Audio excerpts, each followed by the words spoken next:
नमस्कार दोस्तों, हमारे YouTube चैनल में आप सभी का स्वागत है, अभिनंदन है। आज का जो क्लास लेकर आया हूँ इम्पोर्टेंट क्लास होने वाला है। इसमें हम रिजर्व बैंक ऑफ इंडिया के जितने गवर्नर हुए हैं 1935 से लेकर आज तक सबका सूची पढ़ेंगे, क्योंकि ये इम्पोर्टेंट है। क्योंकि मैं देखा हूँ अगले साल आरओ में पूछा गया था और मेरा क्वेश्चन गलत हो गया था, तो ये सोच पूछा जाता है, इसलिए वहाँ एक एक क्वेश्चन के लिए कंपटीशन हो जाती है और क्वेश्चन घर से गलत हो जाता है। इसलिए शुरुआत करते हैं। 7 पहले हैं सर ओसबर्न स्मिथ, 1 अप्रैल 1935 को शुरुआत किए थे। 2 साल 90 दिन रहे। स्मिथ एक ब्रिटिश बैंकर थे जिन्होंने गवर्नर बनने से पहले इम्पीरियल बैंक ऑफ इंडिया के प्रबंधक गवर्नर के रूप में कार्य किया।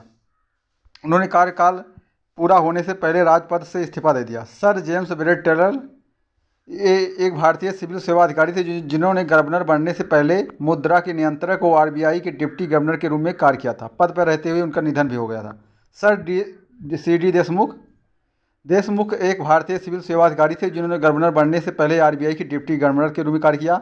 वह राज्यपाल के रूप में सेवा करने से पहले भारतीय थे और उनके शासन ने भारत के विभाजन को भारत और पाकिस्तान के बीच संपत्ति और देनदारियों के विभाजन के रूप में देखा। ये भारत के पहले आरबीआई के गवर्नर थे जो थे सी.डी. देशमुख जी। फिर सर बेनगल रामारोस, ये भी एक सिविल सेवा अधिकारी थे जिन्होंने गवर्नर के बनने से पहले संयुक्त राज्य अमेरिका के भारतीय राजदूत के रूप में कार्य की। फिर के.जी. अम्बेडकर, 45 दिन तक रहे। अम्बेडकर ये भारतीय सिविल सेवा अधिकारी थे जिन्होंने आरबीआई के डिप्टी गवर्नर बनने से पहले वित्त सचिव के रूप में कार्य किया था तथा बेनगल रामाराव के इस्तीफे पर उन्होंने अंतरिम राज्यपाल के रूप में नियुक्ति किया गया। एच.बी. अयंकर एक भारतीय सिविल सेवा अधिकारी थे जिन्होंने गवर्नर बनने से पहले भारतीय स्टेट बैंक के अध्यक्ष के रूप में कार्य किया। उनके शासनकाल में भारतीय सिक्कों को पहले की प्रणालियों में दशमलव सिक्के में स्थानांतरित कर दिया गया।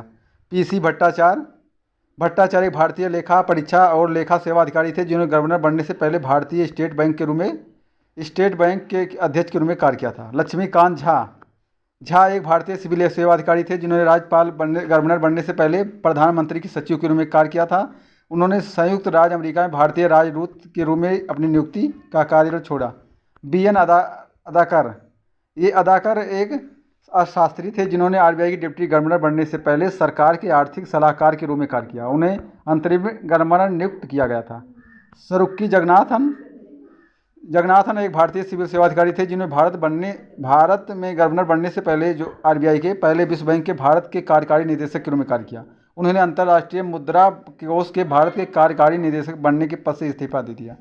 यहाँ पे एन.सी. सेनगुप्ता ने अंतरिम गवर्नर बनने से पहले बैंकिंग विभाग वित्त कार्यालय सचिव के रूप में कार्य किया था। के.आर. पुरी राज्यपाल बनने से पहले पुरी ने जीवन बीमा निगम के अध्यक्ष के रूप में कार्य किया। उनके शासन ने विभिन्न क्षेत्रीय ग्रामीण बैंकों के गठन का निरीक्षण किया।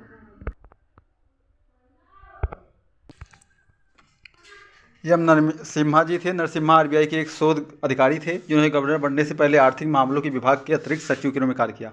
आई.जी. पटेल 14वें नंबर पे थे। पटेल एक अर्थशास्त्री थे जिन्होंने गवर्नर बनने से पहले वित्त मंत्रालय के सचिव के रूप में कार्य किया था। फिर मनमोहन सिंह आते हैं और ये 5,000 और 10,000 मुद्रा की विमुद्रीकरण भी किया, डिमोनेटाइजेशन जिसको बोला जाता है। मनमोहन सिंह एक अर्थशास्त्री थे जिन्हें राज्यपाल बनने से पहले वित्त सचिव के रूप में कार्य किया। उनके शासन ने बैंकिंग से संबंधित विभिन्न कानूनी सुधारों का निरीक्षण किया गया। वो आगे चलकर भारत के प्रधानमंत्री बने। अमिताभ घोष 16वें नंबर पर। घोष आरबीआई के डिप्टी गवर्नर थे जिन्होंने आर्यन मल्होत्रा के पद संभालने तक अंतरिम गवर्नर के रूप में नियुक्त किया गया। आर्यन मल्होत्रा एक भारतीय प्रशासनिक सेवा अधिकारी थे आईएएस जिन्होंने राज्यपाल बनने से पहले अंतर्राष्ट्रीय मुद्रा कोष के कार्यकारी निदेशक के रूप में कार्य किया था। उनकी गवर्नरशिप ने Indira Gandhi institute of development research के उद्घाटन का निरीक्षण किया। 18वें नंबर एस वेंकटर रमन भी एक प्रशासनिक अधिकारी थे जिन्होंने राज्यपाल बनने से पहले वित्त सचिव के रूप में कार्य किया था। वो अंतर्राष्ट्रीय मुद्रा कोष के स्थिरीकरण कार्यक्रमों को अपनाया। सी रंगराजन एक अर्थशास्त्री थे जिन्होंने गवर्नर बनने से पहले आरबीआई के डिप्टी गवर्नर के रूप में कार्य किया। उनके शासन ने एकीकृत विनिमय दर की स्थापना का निरीक्षण किया। विमल जलान जी 20वें नंबर पर। जलान एक अर्थशास्त्री थे जिन्होंने सरकार के मुख्य आर्थिक सलाहकार होने और गवर्नर बनने से पहले वित्त सचिव के रूप में कार्य किया तथा विभिन्न पदों पर कार्य किया। उनके शासनकाल में कम मुद्रास्फीति और ब्याज दरों का निरीक्षण किया गया। वाई.बी. वेणुगोपाल रेड्डी एक भारतीय प्रशासनिक सेवा अधिकारी हैं जिन्होंने गवर्नर बनने से पहले आरबीआई के डिप्टी गवर्नर के रूप में कार्य किया। अपने शासन के दौरान उन्होंने वित्तीय क्षेत्र के सुधारों और बाहरी वाणिज्यिक उधार में योगदान दिया। डी सुब्बा राव 22वें नंबर पर।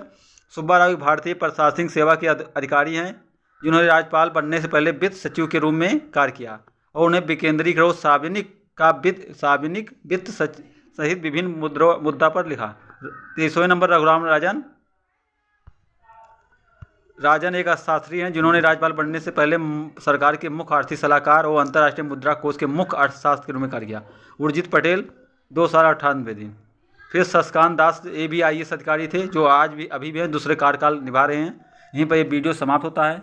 अच्छा लगे like share subscribe my channel. धन्यवाद।